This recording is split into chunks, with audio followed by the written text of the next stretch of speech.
अगर आपकी पत्नी आपके या फिर आपके परिवार के ऊपर झूठा दहेज का केस लगा देती हैं या फिर झूठा मारपीट का केस लगा देती हैं, अगर आपकी पत्नी पुलिस स्टेशन में जाकर आपकी कंप्लेन कर देती है कि मेरा पति मेरे को बहुत मारता है, मेरे ससुराल वाले मेरे को बहुत मारते हैं, दहेज के लिए प्रताड़ित करते हैं, मारते पीटते हैं, तो उस सिचुएशन में आपको बचने के लिए क्या करना चाहिए और आपके परिवार के लिए आपको क्या क्या करना चाहिए और आपकी इस सिचुएशन को लेकर क्या पुलिस आपको गिरफ्तार करेगी या फिर क्या होगा आपके साथ, वो सब मैं आपको इस वीडियो में समझाऊंगा। लेकिन उससे पहले दोस्तों, मेरा YouTube channel Ashish Dawar the legal Baba को आप सब्सक्राइब कर लीजिएगा, क्योंकि ऐसी लीगल इंफॉर्मेटिव वीडियोस मैं आप लोगों के लिए लाता रहूंगा ताकि आपको लॉ की नॉलेज मिलती रहे और आपको किसी के सामने झुकना ना पड़े और आप भी सर उठाकर सोसाइटी में जी सके।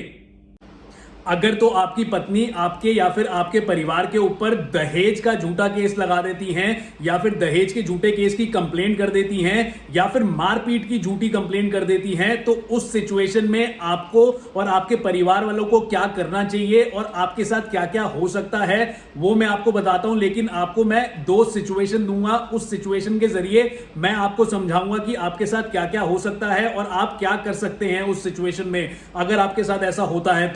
तो दोस्तों, सबसे पहले तो अगर आप अपनी पत्नी को खुद डेलिबरेटली मारते पीटते हैं या फिर खुद आप अपनी पत्नी को मार पीट कर उनको दहेज के लिए प्रताड़ित करते हैं, दहेज के लिए उनको परेशान करते हैं, उनको बार बार बोलते हैं कि दहेज लेकर आओ और नहीं तो मैं आपके साथ ये कर दूंगा, नहीं तो मैं आपके साथ वो कर दूंगा, और आप उनके साथ मारपीट भी करते हैं, कोई गंभीर चोट उनको देते हैं या फिर जलाने की कोशिश भी करते हैं, जिस जलने का निशान भी उनके शरीर पर होता है, तो दोस्तों उस सिचुएशन में अगर आपकी पत्नी पुलिस स्टेशन में जाकर आपके या फिर आपके परिवार वालों के खिलाफ कंप्लेंट करती है तो उस सिचुएशन में आप गिरफ्तार भी हो सकते हैं। क्योंकि दोस्तों, अगर कोई भी गंभीर चोट आप देते हैं अपनी पत्नी को तो उसका मेडिकल उसी टाइम करवाते हैं पुलिस वाले, और पुलिस स्टेशन में जाकर अगर आपकी पत्नी आपके या आपके परिवार के ऊपर कंप्लेंट कर देती है तो उस सिचुएशन में आप तुरंत गिरफ्तार भी हो सकते हैं।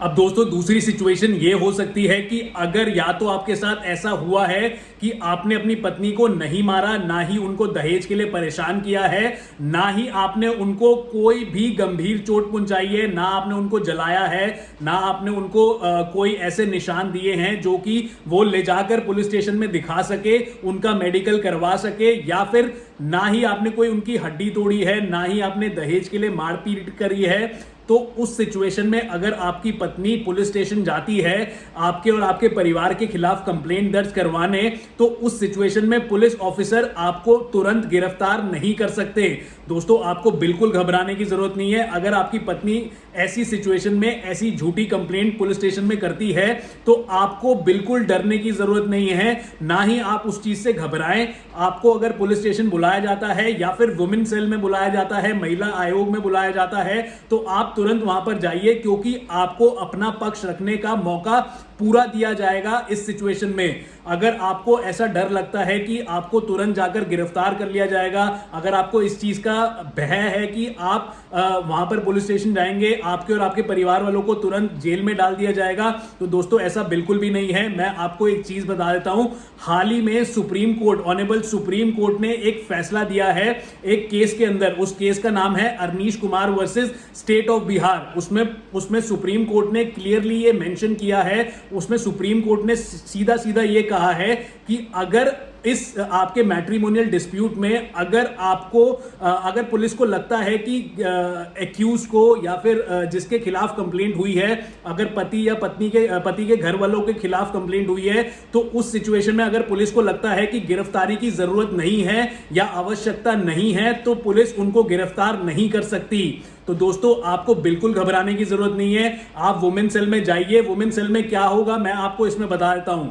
आपकी पत्नी के वुमेन सेल में या फिर पुलिस स्टेशन में आपके खिलाफ या फिर आपके परिवार के खिलाफ कंप्लेंट करने के बाद वुमेन सेल से आपको एक फोन आएगा, आपको पुलिस स्टेशन में बुलाया जाएगा। जैसा कि मैंने आपको बताया, आपको बिना डरे पुलिस स्टेशन में जाना है, क्योंकि पुलिस स्टेशन में या फिर वुमेन सेल में जहां से भी आपको फोन आएगा वहां पर आपको अपना पक्ष रखने का मौका दिया जाएगा। आपको अपनी साइड, अपनी सिचुएशन, जो भी आपकी कहानी है, आप वहां पर बोल सकते हैं, अपनी स्टेटमेंट दे सकते हैं वहां जाकर, और वहां पर आपको बिल्कुल पूरा मौका दिया जाएगा। आपको अरेस्ट नहीं किया जाएगा। आप ये डर अपने मन से निकाल दीजिए, क्योंकि क्योंकि ऑनरेबल सुप्रीम कोर्ट का एक फैसला, जैसे कि मैंने आपको बताया कि एक जजमेंट में आया हुआ है, जो कि जजमेंट का नाम है Arnesh Kumar versus state of Bihar. उसमें क्लियरली ये मेंशन है कि आपको पुलिस अरेस्ट नहीं कर सकती अगर अरेस्ट करने की आवश्यकता नहीं है। तो दोस्तों इस सिचुएशन में क्या होगा कि आपको पुलिस स्टेशन या फिर विमेन सेल से फोन आएगा, आप वहां पर जाइए, अपना पक्ष रखिए और आप उनको बताइए कि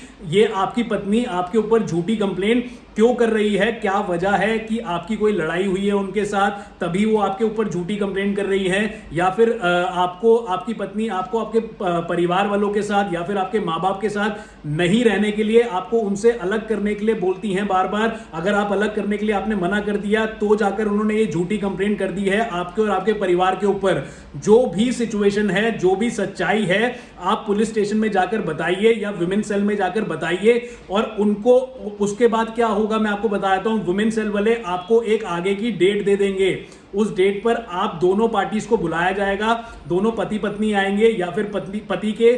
माँ बाप भी आएंगे। वहां पर बैठकर विमेन सेल ऑफिसर के सामने मीडिएशन रखी जाएगी, एक मीडिएशन रखी जाएगी। मीडिएशन में क्या होगा मैं आपको बता देता हूं। मीडिएशन में एक फ्रेंडली डिस्कशन होगी, आपको आपकी क्या प्रॉब्लम है, आप इन शॉर्ट आपके साथ पूरी काउंसलिंग करी जाएगी कि अगर पति और पत्नी में कोई आपस में रंजिश है, आपस में प्रॉब्लम है, तो उस चीज का आपको सॉल्यूशन दिया जाएगा। आपको सब समझाया जाएगा कि ऐसे अलग नहीं होना या फिर अलग होने के कॉन्सिक्वेंसेस क्या हो सकते हैं, अलग नहीं होते तो आप एक दूसरे के साथ प्यार से कैसे रह सकते हैं। इन शॉर्ट आपको एक काउंसलिंग दी जाएगी जो कि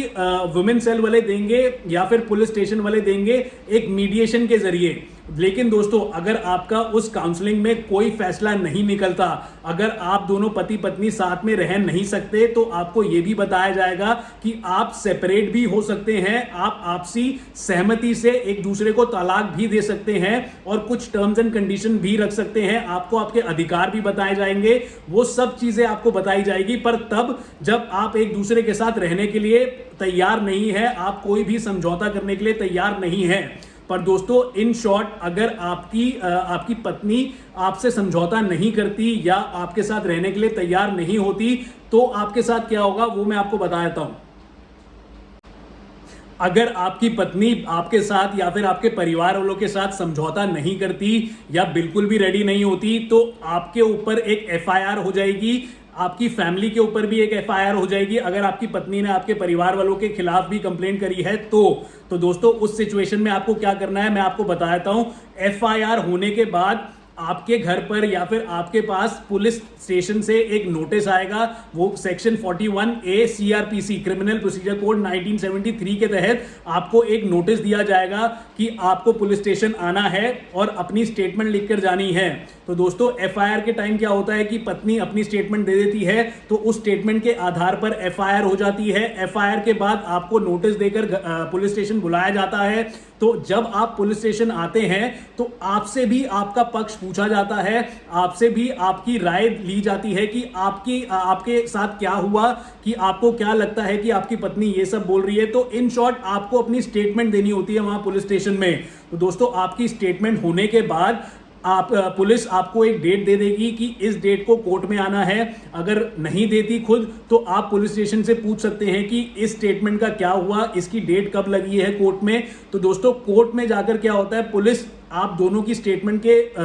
बिहाफ पर, दोनों की स्टेटमेंट के बेसिस पर कोर्ट में एक चार्जशीट फाइल करती है। वो चार्जशीट फाइल होने के बाद आप कोर्ट में जाते हैं। तो मैं आपको बताता हूं उस टाइम आपने क्या करना है। अगर जब पुलिस आपको एक डेट देती है, उस डेट पर आपकी चार्जशीट फाइल होती है कोर्ट के अंदर, तो उस चार्जशीट जब आपकी फाइल हो जाती है कोर्ट के अंदर और जब आपको कोर्ट में बुलाया जाता है तो उस सिचुएशन में आप अपना एक एडवोकेट हायर करिए, वकील हायर करिए और अपने साथ एक जमानती को लेकर जाइए जो कि आपकी जमानत दे सके। तो दोस्तों उस सिचुएशन में क्या होगा, देखिए अगर तो आपने कोई गंभीर चोट नहीं दी अपनी पत्नी को, देखिए आपने अगर कोई भी उनको जलाने की कोशिश नहीं करी, आपको पता है कि आप सच्चे हैं और आपने ऐसा कोई भी काम नहीं किया जिससे कि कोर्ट आपको बेल ना दे, जमानत ना दे, तो दोस्तों उस सिचुएशन में क्या होता है दोस्तों मैं आपको बताता हूं कि आपने क्या करना है। आपने अपने वकील के जरिए एक बेल एप्लीकेशन फाइल करवानी है। उस बेल एप्लीकेशन में आपके वकील बहस करेंगे, कोर्ट को समझाने समझाने की कोशिश करेंगे कि ये किस प्रकार से एक बोगस, एक फॉल्स कंप्लेंट है और उस कंप्लेंट के आधार पर इनके ऊपर एफआईआर हो चुकी है और कोर्ट आपकी बात सुनेंगे। और अगर कोर्ट को लगता है, क्योंकि देखिए आपके केस में क्या होगा कि ना ही आपकी पत्नी ने कोई पुलिस स्टेशन में सबूत दिया है, ना ही आपकी पत्नी ने ऐसा कोई मेडिकल रिकॉर्ड दिया है कि जिसके आधार पर कोर्ट को लगे कि उनके साथ सही में अन्याय हुआ है, उनके साथ सही में मारपीट हुई है, तो इस सिचुएशन में आपको बेल मिलनी बहुत आसान होती है और कोर्ट को भी लगता है कि हाँ ये चीज सही है, इस सिचुएशन में इनको बेल दे दी जा सकती है और आपको बेल मिल सकती है और आपके परिवार वालों को भी बेल मिल सकती है। पर दोस्तों आपको एक जमानती साथ में ले जाना पड़ेगा जो कि आपकी जमानत दे सके और उसकी सिक्योरिटी पर आपको जमानत मिल सकती है। और दोस्तों उसके बाद क्या होता है, बेल मिलने के बाद आपका केस चलता रहता है कोर्ट में और कोर्ट में आपको पूरा मौका दिया जाता है अपना पक्ष रखने का, अपनी कहानी बताने का और दोनों की कहानी रखी जाती है कोर्ट में। उसके बाद जाकर फैसला होता है। तो जैसा कि मैंने आपको बताया, अगर आपके साथ ऐसा होता है तो आप घबराइए मत, आप डरिए मत, आप अपना पक्ष जरूर रखिए और आपका पक्ष भी सुना जाएगा। ऐसा नहीं है कि कोर्ट सिर्फ महिलाओं की सुनती है, कोर्ट पुरुषों की भी सुनती है। और आप अपना पक्ष रखिए, आप डरिए मत, क्योंकि आपको जेल नहीं होगी, तुरंत जेल नहीं हो सकती इस सिचुएशन में जो कि मैंने आपको बताई है। और दोस्तों